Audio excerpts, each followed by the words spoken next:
and a very good evening to you. Welcome to TV47 Weekend. Two topics just for you.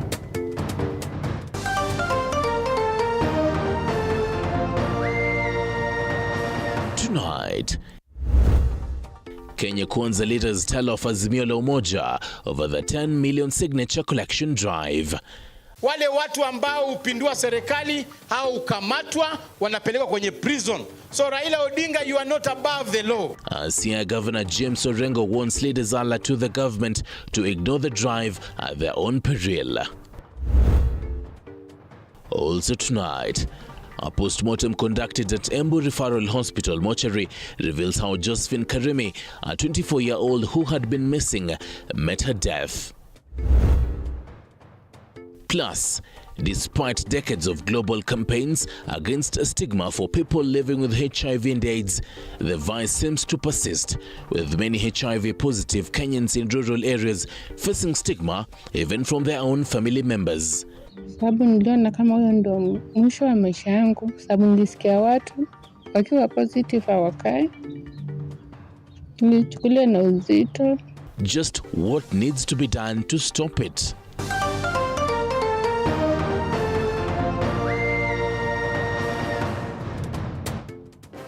Right, welcome to the bulletin. Rhoda Nyuma is on the language docket. I'm here to list on the Nyaringita. First off, Kenya Kwanza leaders have told of Azimio la Umoja over the 10 million signature collection move in a bid to oust President William Ruto from power, an initiative that was launched on Friday with Ruto allies intensifying the call to arrest a section of top opposition leadership, among them Raila Odinga, Kalonzo Musyoka and Martha Karua. Mwege William begins our bulletin tonight.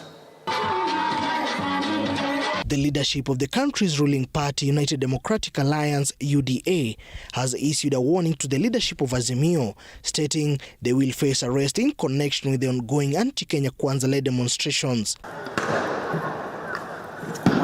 The second series of this protest began on Friday and were witnessed in various parts of the country. Wale watu ambao upindua serikali au ukamatwa wanapelekwa kwenye prison. So Raila Odinga, you are not above the law. Tutahakikisha sheria imechukua mkondo yako, imekushika, imekupeleka kule ndani, umewajibika kama raia yoyote wa Kenya. Cleophas Malala, the Secretary General of UDA, specifically warned Azimio leader Raila Odinga that he will be arrested if the planned anti-government protest announced by the opposition take place on Wednesday. Malala accused Odinga of intentionally obstructing the government led by William Ruto. Rais akishachaguliwa na IEBC, yeye ndio rais kutoka 2022 mpaka 2027. Tungependa kuambia Raila Odinga, hatutakubali wewe kupindua serikali. Route ya kutoa president ni moja, na ni impeachment through the parliament. Hakuna route nyingine. Hata sisi watu ya KK tutakuwa wajeuri, tutakuwa wasumbufu na tutawasumbua hawa. Leaders allied to President William Ruto strongly criticized the move to collect 10 million signatures to oust President William Ruto from power, with leaders terming the action a futile one. Naweza kuandikisha, kuweka sahihi na tuweze kuondoa serikali ambayo ilihalalishwa na kura ya wananchi. Mimi ningewaomba, kama ni mambo ya gharama ya chakula, gharama ya maisha, basi tujadiliane kwa mambo ya gharama ya chakula. The leaders who had set camp in Baringo County for fundraiser, led by Labour CS Simon Chelugui, lashed out at the opposition, terming the exercise as one that is doomed and which will be no outcome, further accusing the opposition of destabilizing the country. President Ruto will finish his term. He will finish his first term. He will get a second term. Na hawa bado wataendelea kuandamana. We have to take stand. Mimi kama ningekuwa rais, mimi kwanza nashika huyu mama anaitwa Martha Karua pamoja na Kalonzo naweka ndani. Hawajawahi lala ndani. And if there is any issue that we think this administration is not able to handle, then let's bring it before. Iko watu kina Kiboreka hapa, iko kina Kamge, wakutane kule bunge. On Friday, Raila and his team initiated another series of anti-Kenya Kwanza protests and also launched the collection of 10 million signatures, a process that aims to remove President William Ruto from office despite him having been in power for less than a year. Mwege William, TV47. And on the other side of the political seesaw, the opposition co-principal Kalonzo Musyoka has maintained that demonstrations against high cost of living occasioned by what he termed as punitive taxes will go on until President William Ruto's government heeds the cries of Kenyans regarding the current tax regime. The Wiper leader urged Kenyans to come out in large numbers on Wednesday after Azimio la Umoja leader Raila Odinga announced to stage anti-government protests. Mike Kagongo with the details. Azimio la Umoja One Kenya co-principal Kalonzo Musyoka has blasted police in Nairobi, where opposition leader Raila Odinga staged a rally in Kamukonje grounds for being violent. Speaking in Utawala in Nairobi Sunday, the Wiper leader said police in Machakos County on Friday behaved professionally compared to men in uniform here in Nairobi, where he alleged were misused to an extent of threatening Odinga's life. Kuna ingine wanaweza kupatiwa wrong and constitutional command na unaweza ukakataa. I'm not saying uanze kubishana na county commander wako wa police, lakini wewe ukifikiria ni mwananchi, uko na watoto, usiumize jamii wa Kenya wako, na unajua katiba inakupa uwezo kuwa an independent and national police service. Azimio la Umoja on Friday launched the signature collection drive aimed at ousting President William Ruto. Kalonzo says one of the reasons they began the collection drive was to protest statements made by some leaders in the government. Talked of shareholding, Kalonzo maintaining that the country has more than 42 tribes with equal shares in the government. Then you begin to say the nation is not a nation, it's a company. A company. And you have to buy your shares. This is where Wakenya sema no, hatutakubali. Hiyo hatutakubali. It is one of the items ambao tunakusanya sahihi kusema hatuwezi kukubali kuwa kampuni. Even as the opposition plans to take back to streets in protest against the government, Kalonzo says they will not achieve anything if the demos will be met with violence. Mtu asiwe, kama if you believe in the change you are looking for, don't believe in violence. Gaucho mwenyewe ameumia. You can't achieve anything through violence. You can't. Ketini chini. Kalonzo has, however, not been briefed by Odinga on the resumption of peaceful demos, but believes the former Prime Minister is committed to protect Kenyans. We have not met to plan what is happening. I saw my friend Raila may announce tutarudi huko Wednesday. Hatujaonana, tutaenda tuongee, tuone the next thing. But we must, one thing we must, and I repeat, avoid violence. Makueni Senator Dan Manzo opined that the government has proven to be insensitive by imposing brutal taxation rates in the Finance Act of 2023 without heeding the dire situation at hand. On June 30th, the court suspended the implementation of the Finance Act following a petition by Busia Senator Okiya Omtata. The current Finance Act is a fraud to Kenyans. There was fraud in Parliament. Na tena pale kwa bunge ni ukora mtubu ulitumika kupitisha ile finance bill. Na hakuna finance bill ilikuwa ngumu kama hii. Juu hata mkidiscuss, mkubaliane kama committee, mnapigiwa simu mnaambiwa hapana, murudi pale pale. However, following April's amendment of value-added tax requirement on fuel from 8% to 16%, Manzo says the authority's managing director should be thrown behind bars. Tumesema watu wa IPRA, kila director ambao tumepeana service, ambaye alienda kukaa Jama, akainua bei ya mafuta, yeye anafaa kufungwa. Maanake alidharau koti. Hiyo ndio kesi tutakuwa tukifanya kesho ya kufunga hao madirector kila mmoja. The leaders were speaking Sunday during a church fundraiser in Utawala, Nairobi County. Mike Kagongo, TV 47, Nairobi.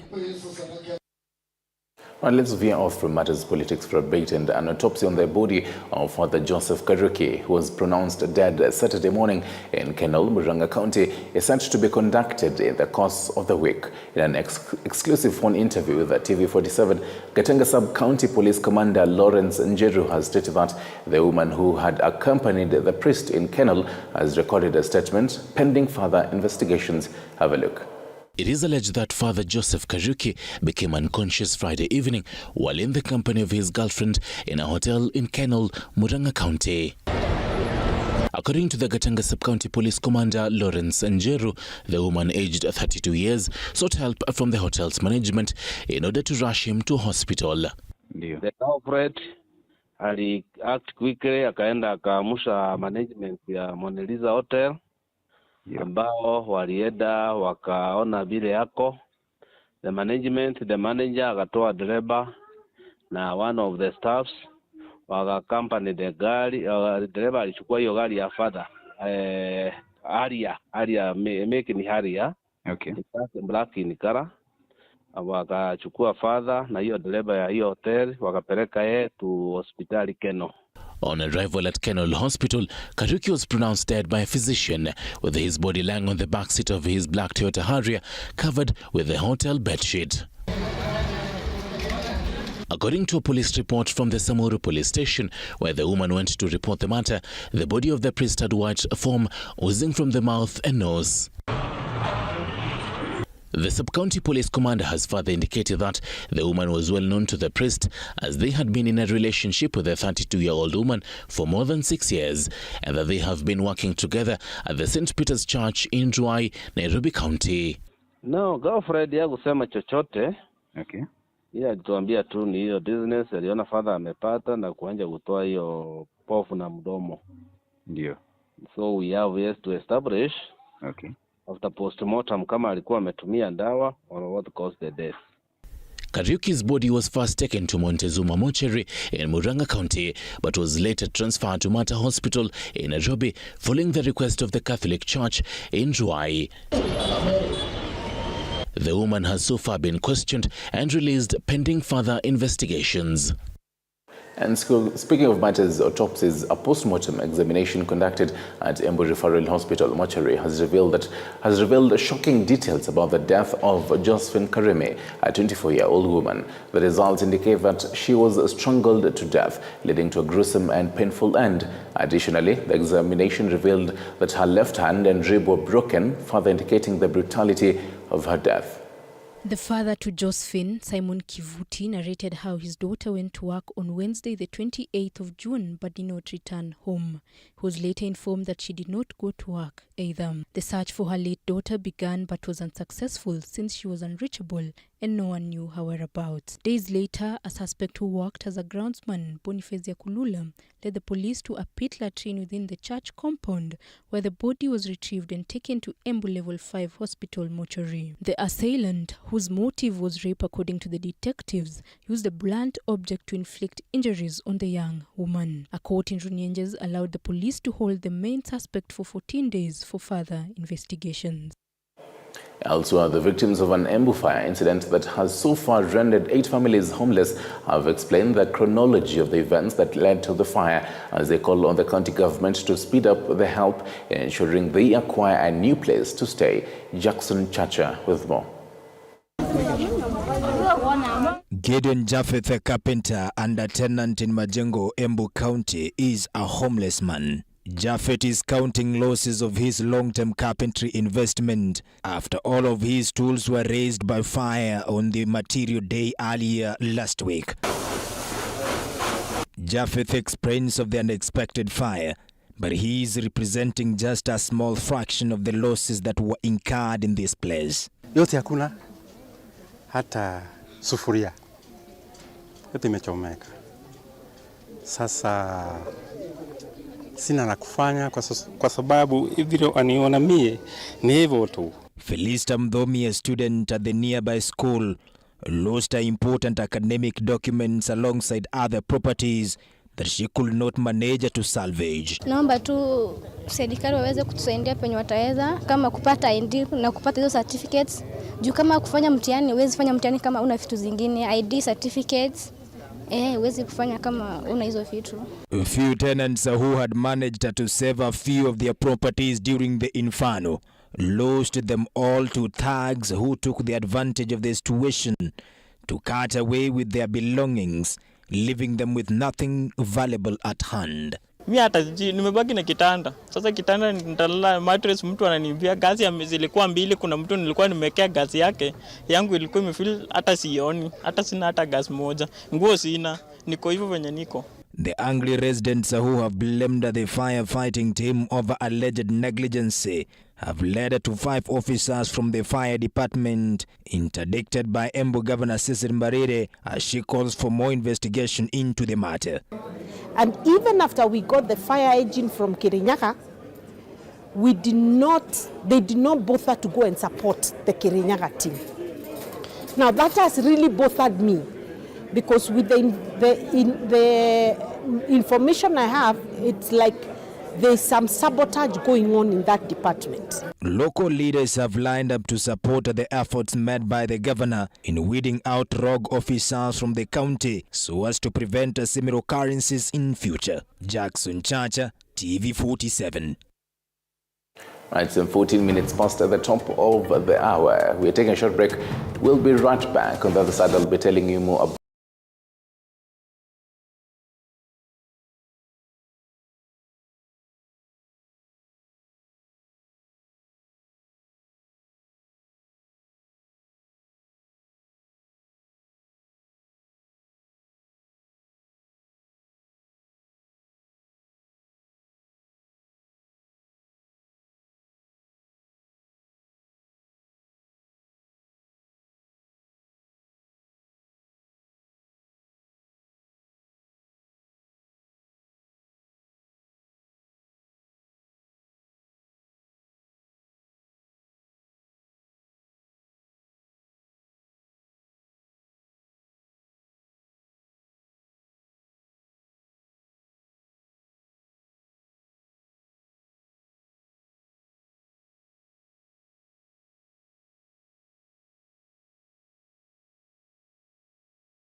Welcome back. This is the Unabona Home of Untold Stories. And speaking of stories, in response to the growing global concern about food safety and standards, the county government of Nakuru has partnered with the Center for Agriculture and Bioscience International, that is CABI, to launch a campaign aimed at reducing the risks associated with the pesticides in the food value chain. The campaign also focuses on raising awareness about environmentally friendly biocontrol and biopractice products. Our reporter Chichi Josephine with that. Farmers in Nakuru are now aware of the biopest control method that makes use of pathogens and keeps pest populations low. after an unknown farm training session in Subukia sub-county as a part of a process to streamline Kenya's food production.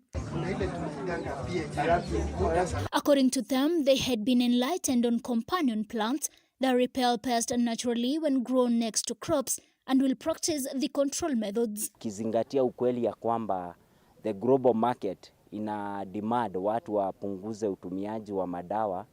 We are very happy kwa initiative hii ya Ukulima True sababu inashabikia kupunguza kutumia madawa. Nimelana lot.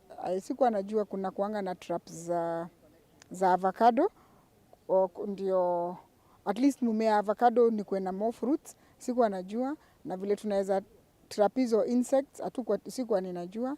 The initiative dubbed Ukulima True is part of a process to streamline Kenya's food production systems to align them with the sanitary and phytosanitary standard guidelines for producing safe food. Tunapata afueni wakati we have the biological products. Zimenisaidia sana kwa sababu angalau unapata pesa inabaki kwa mfuko na product yenye unatoa ni salama kwangu because I'm the first consumer na pia kwa mwenye ninauzia. According to Deputy Director Kabi Africa Dr. Monica Kansime, excessive use and misuse of pesticides is causing loss of biodiversity, destroying beneficial insect populations and reducing food safety. We want farmers to learn on how to use their pesticides, the agrochemicals, and reducing the usage of the agrochemicals. We want them to know that by using too much of it, it's affecting the customers. There's something we call the pre-harvest interval. So we find that most of our farmers don't absorb the pre-harvest interval. And the minute you harvest your produce with the chemicals, the customer or the client who is buying the product is going to consume that chemicals. Through the program that will run up to December 2023, smallholder farmers are being trained to adopt good agricultural practices to ensure healthy crops and lower the risk of contaminating produce with dangerous pathogens or agrochemicals. The main idea here is to make sure that the products produced here in Subukia, that is the tomatoes, the avocados and other products that we have here, are safe for consumption here locally and also there outside the market. Pesticides can persist in the environment for decades, pollute water resources and pose a threat to the entire ecological system, according to the County Agribusiness Officer, Ms. Miriam Kinyanjui. We want the farmers to know, if you use those chemicals, you should also be careful of how you use it because of our environment. How do you dispose your containers? Again, if you spray it as a farmer, do you care about your health yourself?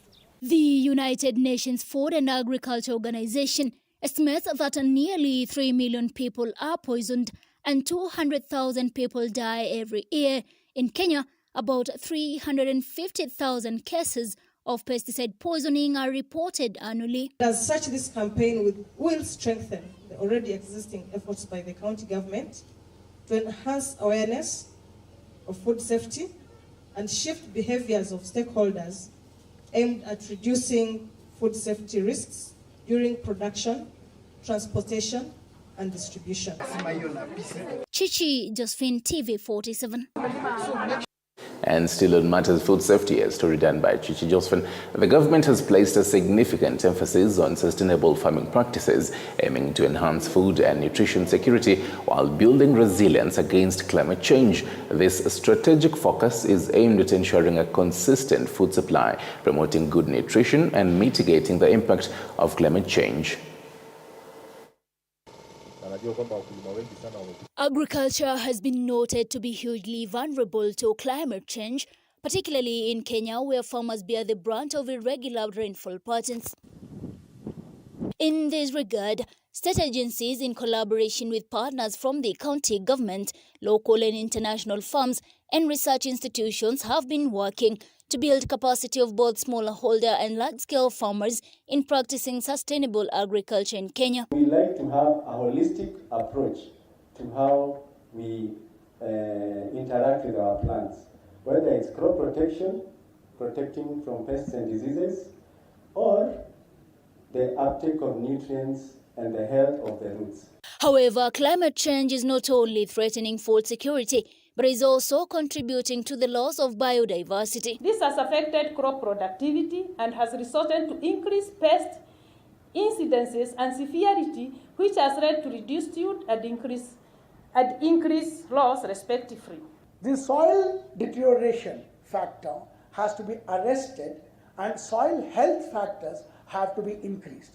Climate smart agriculture is said to be working as the solution to erratic weather patterns, as it involves actions that sustainably increase productivity and enhance adaptation. In order to overcome these challenges, farmers need to adopt climate smart technology which make crop more resilient to high temperature, low precipitation, and tolerant to pests and diseases. Stakeholders have noted that biofertilizers improve availability of plant nutrients to the roots through association and are also free living bioorganisms that fix nutrients in the soil. With abuse and excessive use of chemical fertilizers, pesticides, we have to realize soil microbial population has eroded. Soil scientist Devana said high soil acidity and nutrient depletion were threatening Africa's food security. We have a lot of soil tillage factors. Soil erosion of the topsoil. We have got salinity increase, lot of dryness increasing it. Nakuru Deputy Governor David Kones expressed concern that traditional approaches towards soil fertility, including organic farming and low external input, have failed due to low availability of inputs by smaller holders, leading to land degradation. Well-managed soil allows our farmers to produce more. We need to reduce erosion, maximize water infiltration, improve nutrient cycling, save money on inputs, and ultimately improve the resiliency of the farms. Chichi Josephine, TV47. Now let's talk matters diplomacy. And Presidents William Ruto, Faustin Archange Touadera of Central African Republic and Denis Sassou Nguesso of the Republic of Congo have held talks in a bid to enhance community relations and trade opportunities for the benefit of their citizens.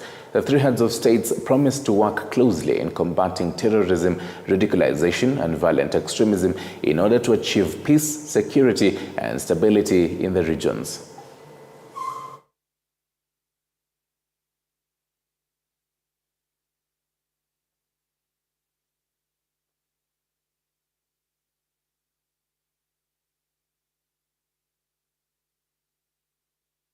Sudan is on the brink of a full-scale civil war. Those are the words of United Nations Secretary General Antonio Guterres, who Saturday evening, through an official statement, condemned an airstrike that left at least 22 people reportedly killed in Omdurman. 3 months after Sudan's rival generals fell out with each other, over 3,000 people have been killed as the situation continues to deteriorate with each passing day. Our reporter Denis Otieno tells us more.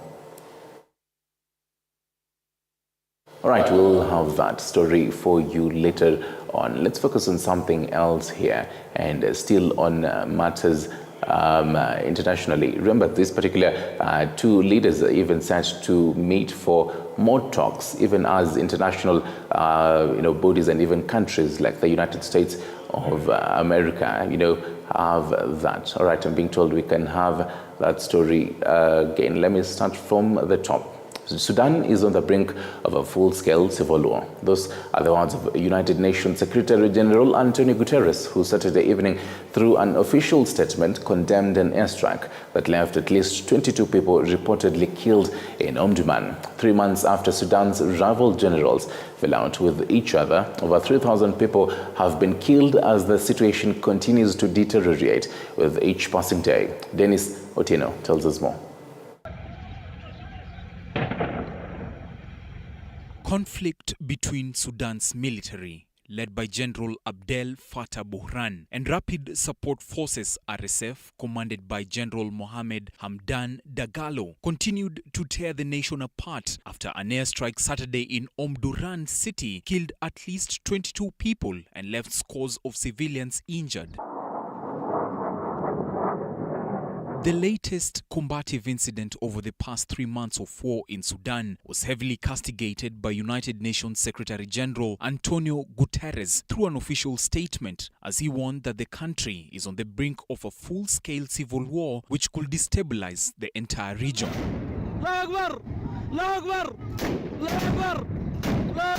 A video posted by the Health Ministry on social media revealed the full extent of the damage caused by the airstrike, with dismembered bodies lying on the ground, several women and children being among the victims.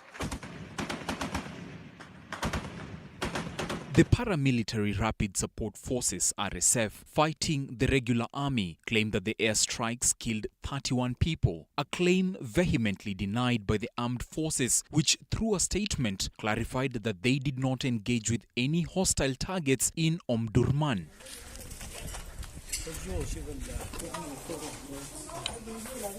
Around 3,000 people have been killed since the conflict began, as the paramilitaries establish bases in residential areas, and civilians have been caught in the crossfire when armed forces battle the RSF.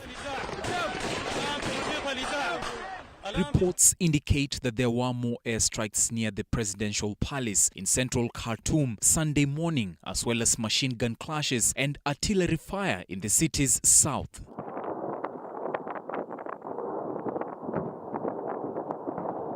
With numerous ceasefires in the war being announced and ignored, leaders from Kenya, Ethiopia, Somalia and South Sudan are set to Monday morning meet in Addis Ababa for further mediation talks between Sudan's Army Chief Abdel Fattah al-Burhan and RSF Commander Mohammed Hamdan Dagalo, who have not confirmed their attendance. Dennis Otieno, TV 47. And then story by Dennis Otieno takes us to another short break. On the other side, I'll be telling you why people with HIV are still facing discrimination. Stick around.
Right, welcome back. This is TV 47 Weekend. German police on Saturday fired tear gas and used water cannons to quell unrest at a controversial Eritrean music festival in the town of Gießen, during which 26 people, or rather 26 police, were injured. The regional police said that the 26 injured officers were mainly due to incidents of stone throwing, adding that around 100 arrests were made. About 1,000 police were deployed in the town of 80,000 residents north of Frankfurt. that after last year's edition of the festival degenerated into violence, has region's Interior Minister Peter Booth said that such an escalation of violence with targeted attacks against the intervention forces was totally unacceptable. He called on the national government to summon the Eritrean ambassador to make it clear that Eritrean disputes must not play out on German soil.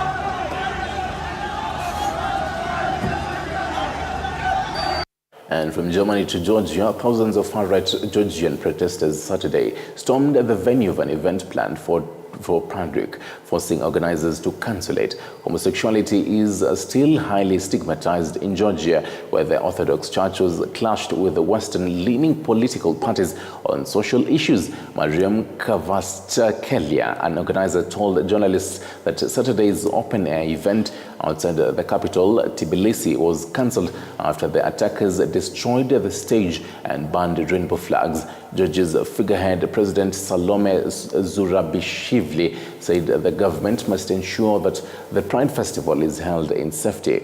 She added that freedom of speech and of assembly are fundamental rights and their violation is unacceptable.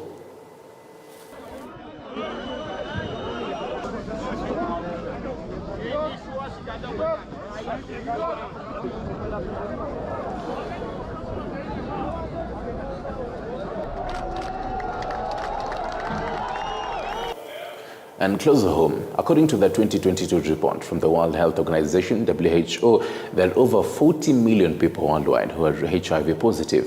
In Kenya, there are more than 1 million individuals receiving antiretroviral therapy, ARVs, but a significant number of people remain unaware of their HIV status. While there has been a decline in new HIV infections in the country, HIV stigma remains prevalent in various regions of Kenya. Disturbingly, many individuals living with HIV face stigma from their own family members. Our reporter Nicholas Bai delves into the persisting impact of stigma on Kenyans living with HIV, despite continuous efforts to raise awareness and combat the discriminatory attitudes. Niliteseka hiyo Nairobi kwa sababu nilikuwa naogopa nyumbani.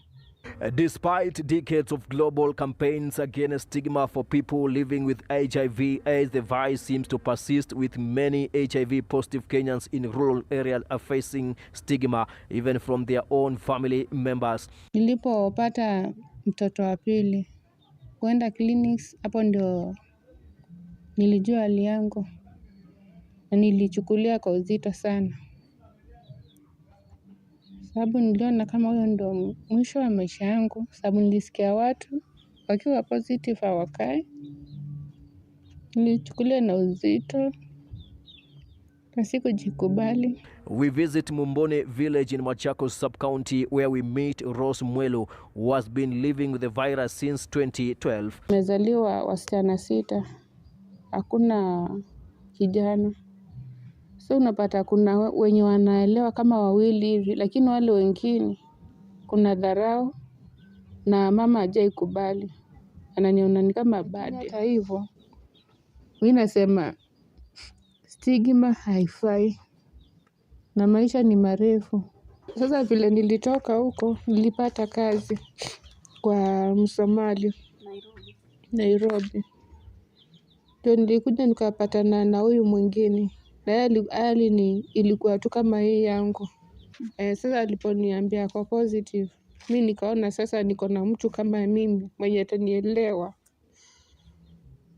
So tukakaa, ndio nilikuja nikapata mimba ya huyu. Wakati nikiwa na mimba ndio nilipata ajali na akafariki. na sikuweza kuhudhuria hiyo matanga.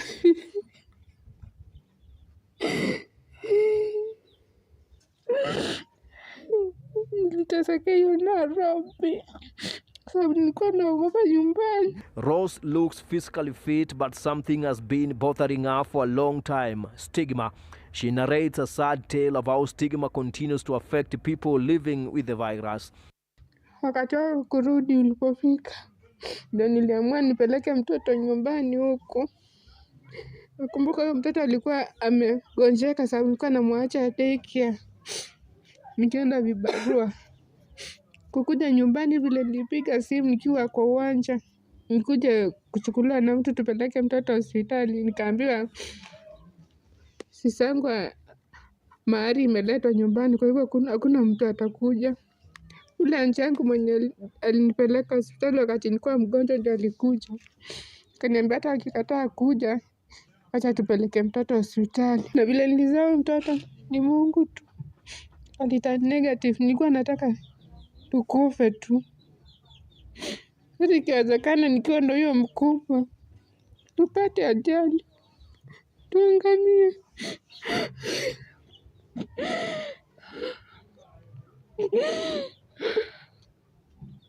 According to the National Systemic Disease Control Council, early marriages, domestic violence, and new HIV infections have contributed to increased stigma towards HIV survivors.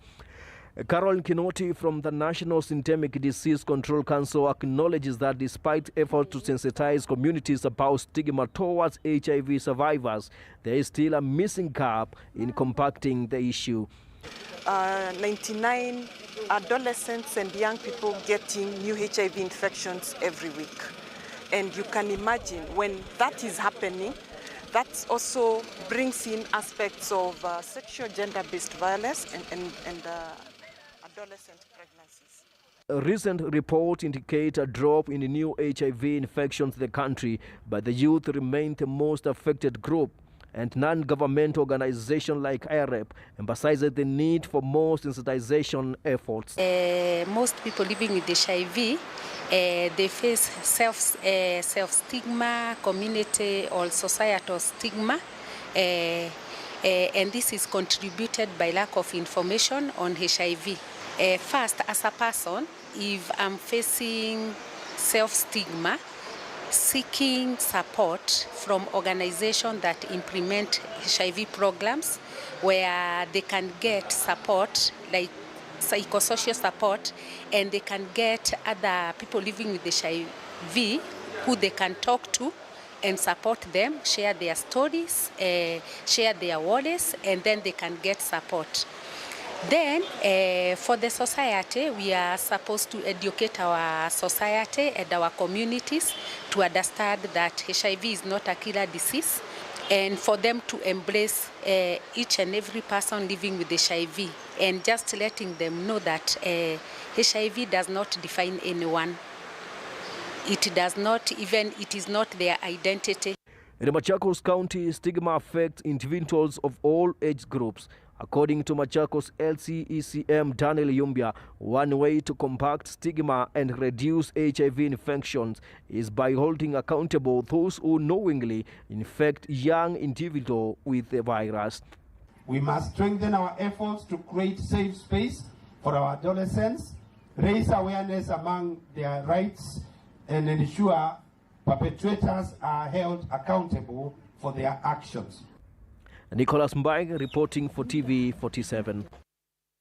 Thank you for that, Nicholas Mbai. Now sit back, relax, and listen to this. As Kenya transformed politically and even socially from the 1950s to the late 1980s, the music industry was just getting started. The introduction of vinyl records in the country brought people together in its own way and style. In fact, it was whispered that if you had a record player back in the day, you were more prominent than an area chief. Well, tonight we interact with the vintage pieces which, surprisingly, the young generation has started to flirt with.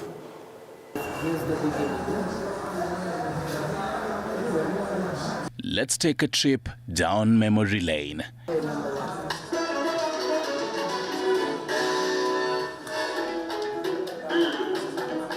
Back to a time when bell-bottom pants were in style and the music of artists like George Fombe, Temi Winnet, Sam Mangwana and Daudi Kabaka filled the airwaves.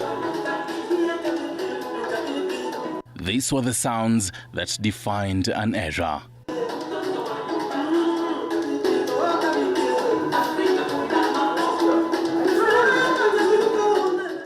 In the 70s, if you had a record player in the village, you were even more important than the chief, because you were the hero. And everybody would gather up at the house or take out his record player to the church and play. You know, it was good times there. Since the 1970s, Melodica Music Stores along Tomboya Street has been the one-stop shop for everything vinyl. Fast forward to the 21st century, and the vinyl records are still at the heart of many.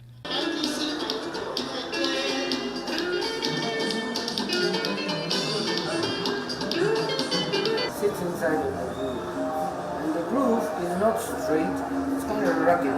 Abdul Karim, who inherited the business from his father, Pravinia Daudia, says this is an archive of Africa's classical beats. You just need to hum the song or mention the name of the musician and they will avail the record. I've been collecting for so long, and I still am, but now I'd rather sell most of them because having music which is not being played, to me is like, it's not enjoyable anymore. I got thousands, so better sell it and it goes to a good home, a new home. For Eric Namai, holding this record by Franco Luambo brings back memories of him growing up in Nairobi's Eastleigh area. Namai, who was born when Melodica began in 1971, is a frequent customer here. I put my own record player and also bought for my dad also. Like the one which you've seen here. I have that one, mine and for my dad. But also I bought another one from a friend from Britain. He had a Philips, they were the one with the red cover, Philips recorder. That's also I have it in my house. Melodica boasts of both local and international clientele who travel from the USA, Europe and even Australia to get their hands on some of the original records, while others prefer to place their order through a phone call. Records has been overtaken by the digital music streaming services. But Karim says the new age has opened doors for a wider audience, including the younger generation, which has started to flirt with the idea of collecting vinyls. To buy nowadays is becoming, for me to buy, the quantity is less and less and less. Because it's hard, very hard now to get with people who sell their records. Oh, the variations of it have gone down. But the buyers have increased a lot, really immensely a lot. Even young people are into it nowadays. They don't care if it's hip hop or if it's Lingala, like that. They just, country, whatever, if they like it, they buy it. I've got young people coming in, which I'm very happy and surprised. Not surprised, I knew vinyl would come back one day. An example of a young soul is Saidi Kinyonga, who was brought up listening to the boy band Simba Wanyika. Favorite yangu na kwangani mzae wangu Simba Wanyika. Inaitwa Dunia Haina Wema. Tenda wema uende zako. Hiyo ndo my favorite music. Na iko hapo ni album. Kwanza ikiplay nasikianga tu niko very, yani na feeling proud na feeling niko okay. So this to me is gold. Over the years, the music industry has evolved to what we know now, but Abdul says vinyls aren't going anywhere. Because if we try to run out of vinyls, I'll start pressing them brand new. For many like Abdul Karim, the calmness that comes with listening to the vinyl records knows no boundary, a clear testimony that old is gold.